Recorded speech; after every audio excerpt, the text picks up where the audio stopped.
Hello again. My name is Brady Bame. You are back to Breaking Out Technology in the Classroom, and you are today talking about communicating across boundaries. Really, we're being very open-minded here when we're thinking about boundaries and when we're thinking about communication. We want to think about bridging the boundaries that normally come when communication errors can happen. So, really, today is about effective communication and how we can do that. So, I want to start off by saying while it is good to set boundaries for your own self as communicators, we want to reach beyond these boundaries and connect with others. So, really, it's about connecting with the person who is different than you, the person who comes with a different set of cultural tools, the person who comes with a different set of communication tools, and yet finding a way to bridge the gap to create effective communication. So, really, we want to ask ourselves, what is a communication boundary? And a communication boundary is any obstacle that gets in the way of communication with another person. This could be cultural, could be social, it could be identity boundaries that come up. Different generations communicate differently as well. So there are generational boundaries, digital boundaries. Being able to use the technology or not use the technology can in turn affect how you communicate with others. And also, there are power dynamic boundaries where someone might have authority or not at all, and that changes the way communication occurs. Really, it's all about inclusion, our topic today. No matter what we think, we want to include the other and bring them into the conversation. So Leva C. Chung writes Crossing Boundaries, and she explains that the boundaries that shape how we perceive others and how we value culturally intact groups change. The boundaries that mark whom we include and exclude become pivotal as we try to understand how to get along in a diverse world. And really, we're trying to get along. We're trying to get along regardless of our differences and include people into the conversation. Now, Paulo writes Broadening the Boundaries of Communication. And really, he gives a very deep quote here that I've broken off into two parts. He starts off by saying media, no matter how technologically advanced, messages, no matter how skillfully packaged, and information, no matter how relevant, are not enough to bring about meaningful and sustainable results. These results can only be achieved if people involved, the stakeholders, are part of the process leading to change. So, really, the people who have stake in the conversation are part of the process to bring in a diverse group of people and to allow different voices to be heard.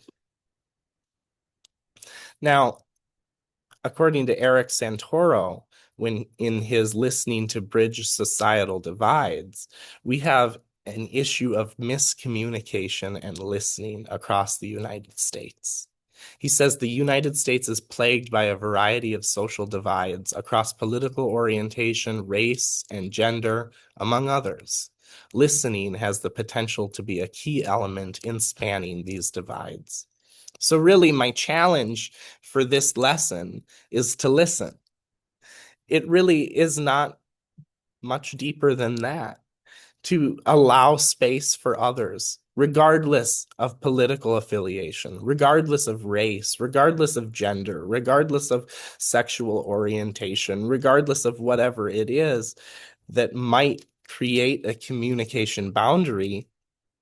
We want to listen to the other and allow them into the conversation. Now, the most interesting thing that I found was from Angelica Gonzalez Almanza, who writes The Digital Divide, The Path Towards Digital Inclusivity. And in her writing, she explains that digital technologies are determinants of health. that allowing people to be part of the conversation, that allowing people to fully communicate and to fully participate in a digital experience allows people to fully participate as citizens. And to allow people to fully participate as citizens is good for their health. So here's what she says. She says it is crucial that people have access to information and technology communication, ICT, to fully participate as a citizen in the aspects of social, political, economical, educational, and cultural life. These findings demonstrate that in order for all children of all backgrounds to academically succeed, parents need to be able to be involved, and barriers like technology should not get in the way of parental involvement. So Almanza continues, goes into the parental role and how parents ought to teach their children the ways of technology so that they can become well versed in a society that communicates digitally. Now, really, we ought to think about a couple of considerations when we're thinking about communication, when we're thinking about boundaries that clash, when we're thinking about how we effectively communicate when these boundaries clash. Really, the first, like I've said, active listening across these differences. Listening is not a passive silence, but rather it is an active skill. Also, adjusting the message, restating what you say in different ways, communicating the same thing, but using other means. Don't simply repeat the same words over again.